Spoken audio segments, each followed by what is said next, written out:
मर सपने री एक छोटी सी ढाणी है, मर सपने री एक छोटी सी ढाणी है, मारी एक छोटी सी कहानी है, तू मिले मुकब्बर कर लेवा, ना मिले तो आंखें में पानी है। नमस्कार साथियों, मैं आपका दोस्त आपका भाई विष्णु राठौड़।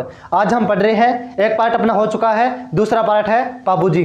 पाबूजी पढ़ रहे हैं, क्या पढ़ रहे हैं? पाबूजी। बोलो पाबूजी महाराज की जय हो। पाबूजी का जन्म 1239 में हुआ था। कब हुआ था? 1239 के अंदर पाबूजी का जन्म हुआ था। कोल्लूमंड पाबूजी का जन्म कोल्लूमंड फलोदी में हुआ था।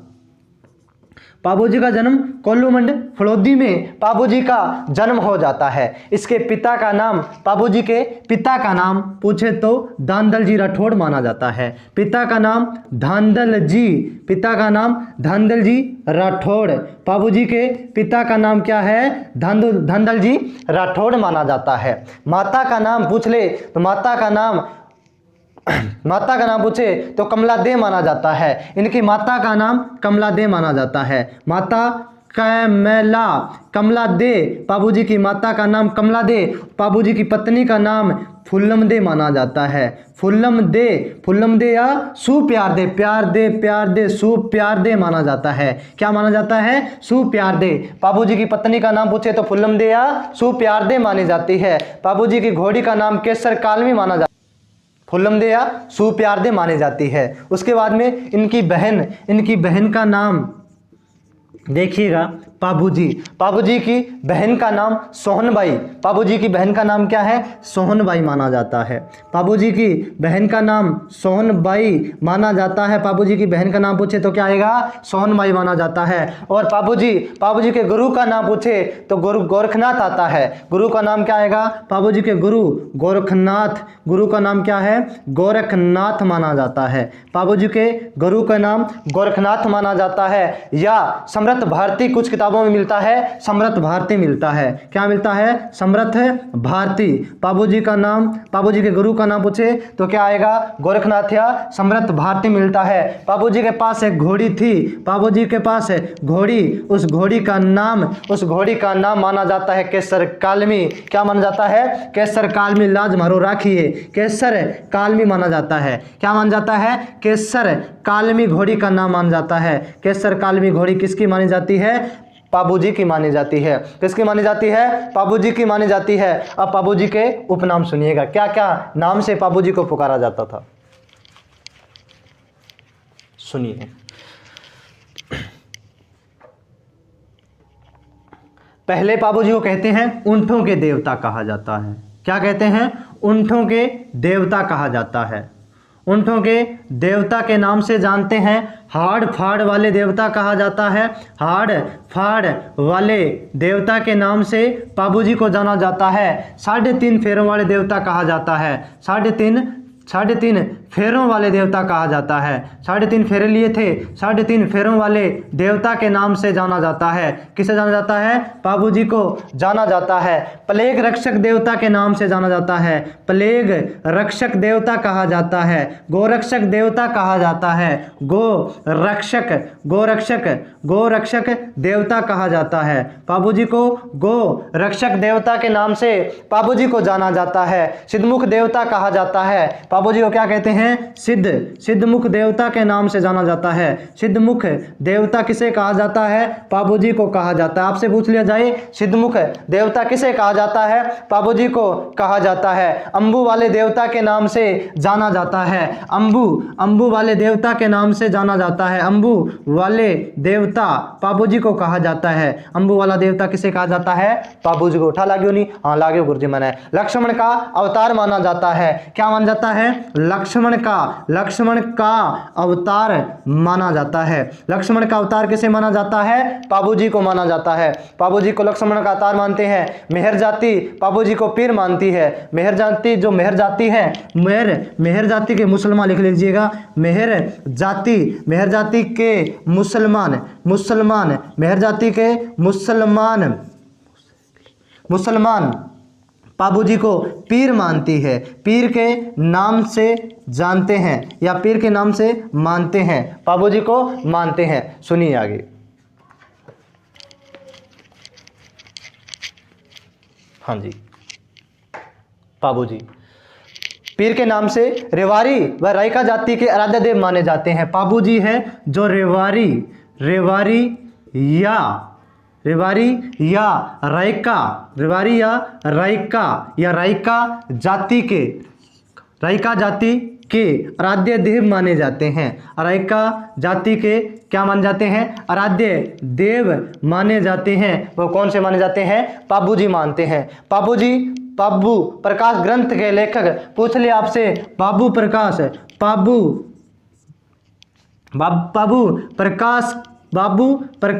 ग्रंथ के लेखक, पाबू प्रकाश ग्रंथ के लेखक आपसे पूछ ले, पाबू प्रकाश ग्रंथ के लेखक पूछ लिए जाए तो ओस जी मोडिया को कहा जाता है। किसे कहते हैं? ओस जी मोडिया। किसे कहा जाता है? ओस जी मोडिया को कहा जाता है। हाँ जी, किसे कहा जाता है? ओस जी मोडिया को कहा जाता है। पाबू जी के ग्रंथ का लेखक कौन माना जाता है? ओस जी मोडिया माना जाता है। उसके बाद में फड़का वाचन करते समय पाबू जी के फड़का पूछा जाए, पाबू जी के फड़का वाचन करते समय, पाबू जी के फड़ का वाचन करते समय, पाबू जी की फड़ का वाचन करते समय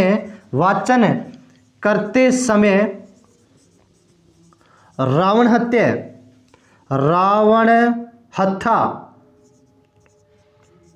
हत्था वाद्य यंत्र का प्रयोग करते हैं।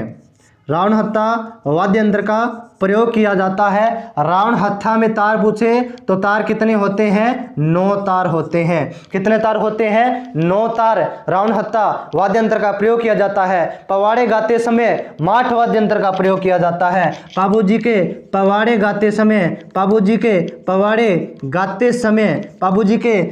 गाते समय माठ वाद्य यंत्र का प्रयोग किया जाता है। किसका प्रयोग किया जाता है? माठ वाद्य यंत्र का प्रयोग किया जाता है। जो पवाड़े गाए जाते हैं उसे माठ वाद्य यंत्र से प्रयोग किया जाता है। क्या कहते हैं? माठ वाद्य यंत्र का प्रयोग किया जाता है। उसके बाद में देखिएगा, पाबू देवल चारणी के गायों को छुड़वाया था किसने? पाबू जी ने। हाँ, पूछा जाए देवल चारणी की गायों को पाबू जी ने छुड़वाया। पूछा जाए कि देवल चारणी की गायों को किसने छुड़वाया था? पाबू जी ने। किसने छुड़वाया था? पाबू जी ने। उसके बाद में इनका प्रतीक चिन्ह क्या है? हाँ जी, पाबू जी से पूछ ले, पाबू जी का प्रतीक चिन्ह क्या माना जाता है? भाला लिए अवसरोही माना जाता है। पाबू जी का प्रतीक चिन्ह है भाला लिए अश्वरोही। क्या माना जाता है? भाला लिए अवसरोही माना जाता है। भाला लिए अवसरोही माना जाता है। किसका माना जाता है? पाबू जी का माना जाता है। प्रतीक चिन्ह है। बहन का नाम सोहनबाई, बहन का नाम क्या था? इनकी सिस्टर का नाम, बहन का नाम सोहनबाई था। क्या था? सोहनबाई।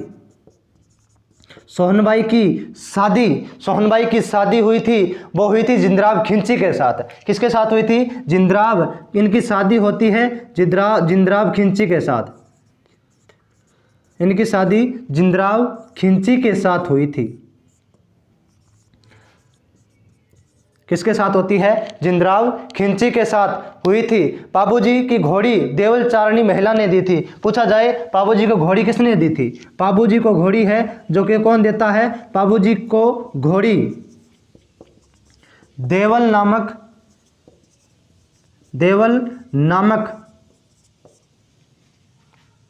चारणी नामक महिला ने दी थी। देवल चारणी नामक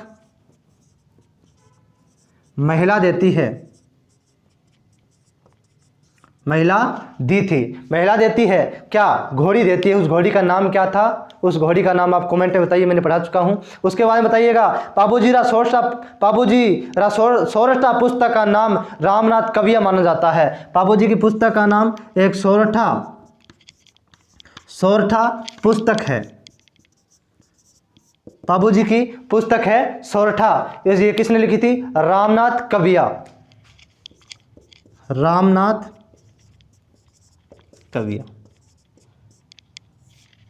सोरठा पुस्तक रामनाथ कविया की मानी जाती है। उसके बाद में पाबूरा ग्रंथ लेखक लक्ष्मी कुमारी चंडावत ने लिखा था। किसने लिखा था? पाबूरा ग्रंथ।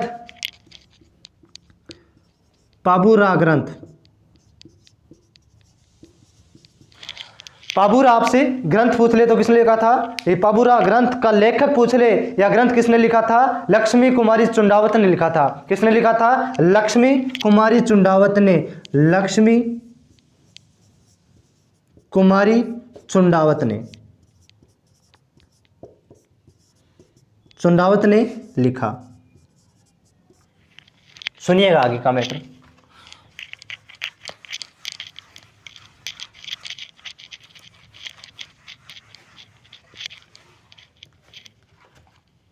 हाँ जी, उसके बाद में बाबूजी की सबसे लोकप्रिय फट मानी जाती है। बाबूजी की क्या मानी जाती है? सबसे लोकप्रिय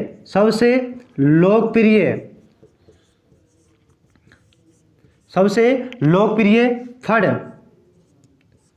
किसकी मानी जाती है? बाबूजी की मानी जाती है। जिसका वाचन कौन करता है? जिसका वाचन लिखिएगा,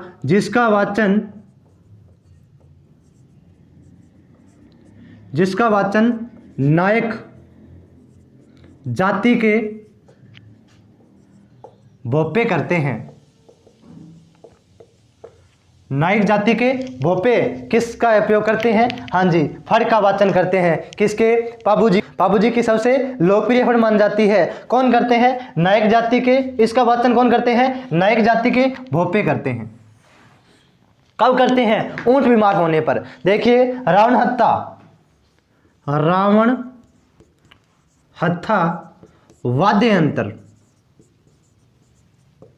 रावण हत्था या हत्था वाद्य यंत्र से ऊंट बीमार होने पर करते हैं। ऊंट बीमार होने पर करते हैं।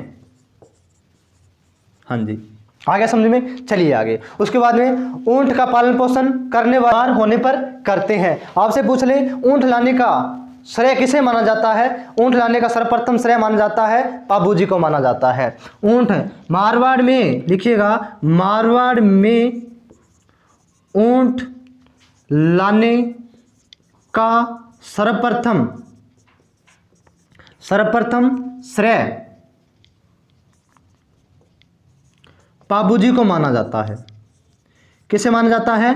बाबूजी को। मारवाड़ में ऊंट लाने का सर्वप्रथम श्रेय किसे माना जाता है? बाबूजी को माना जाता है। ऊंट का पालन पोषण करने वाली जाति राइका या रेवारी होती है। ऊंट का लिखिएगा, ऊंट का पालन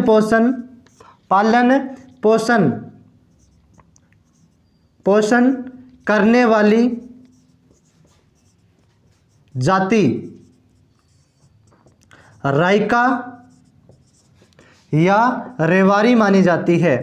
राइका या रेवारी जाति मानी जाती है। उसके बाद में मेहर जाति के मुसलमान बाबूजी को आपको पता है क्या मानते हैं? पीर मानते हैं। बाबूजी के मंदिर में कौन सा नृत्य किया जाता है? कमेंट में बताना। थाली नृत्य किया जाता है।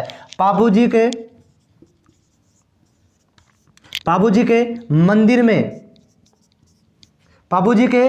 में थाली नृत्य किया जाता है। कौन सा नृत्य किया जाता है? थाली नृत्य। बाबूजी के मंदिर में कौन सा नृत्य किया जाता है? थाली। कोल्लूमंड में बाबूजी का मंदिर का निर्माण सोहद ने करवाया था। सोहड़ किसने करवाया था? बाबूजी। लिखिएगा, कोल्लूमंड में बाबूजी के मंदिर का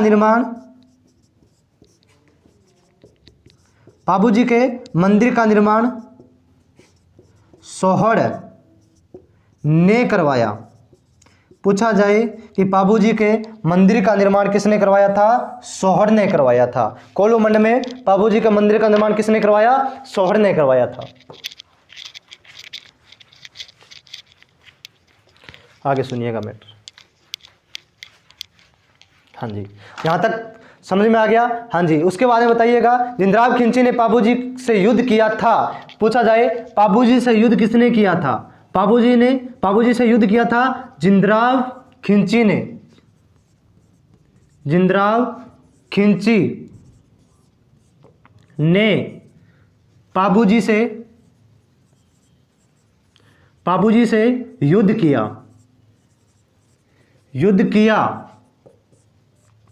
युद्ध करते हुए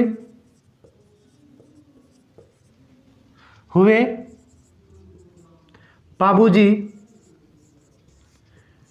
वीरगति को प्राप्त हो गए।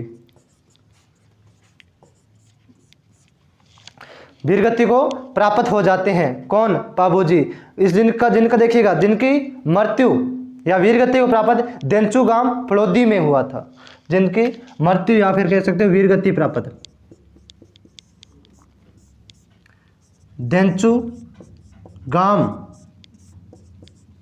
देंचुगाम के अंदर वीरगति को प्राप्त हुए थे। तो उसके बाद देंचुगाम पूछे तो कहाँ पड़ता है? फलोदी में पड़ता है। कहाँ पड़ता है? फलोदी। यह बताइएगा 1276 ईस्वी में पाबूजी शहीद हो जाते हैं या फिर वीरगति को प्राप्त होते हैं। कब होते हैं? 1276 में क्या हो जाते हैं? वीरगति को प्राप्त हो जाते हैं। वीरगति को प्राप्त कौन हो जाते हैं? पाबूजी माने जाते हैं। वीरगति को प्राप्त देंचुगाम में कब हुए थे? 1276 में। कब हुए थे? 1276 में। देंचुगाम कहाँ पड़ता है? फलोदी में। कहाँ पड़ता है? फलोदी के अंदर। पाबूजी के सहयोगी के बारे में सुनिए। पाबूजी के सहयोगी कौन कौन माने जाते हैं?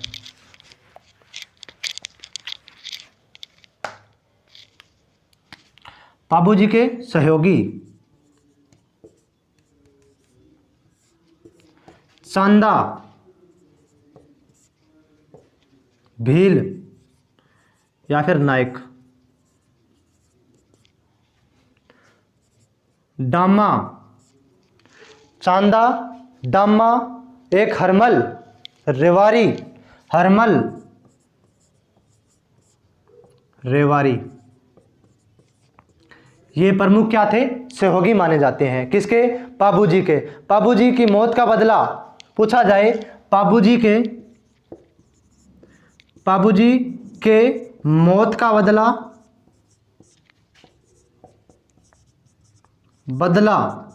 पाबूजी के मौत का बदला जरडा जी या रूपनाथ जी ने लिया था।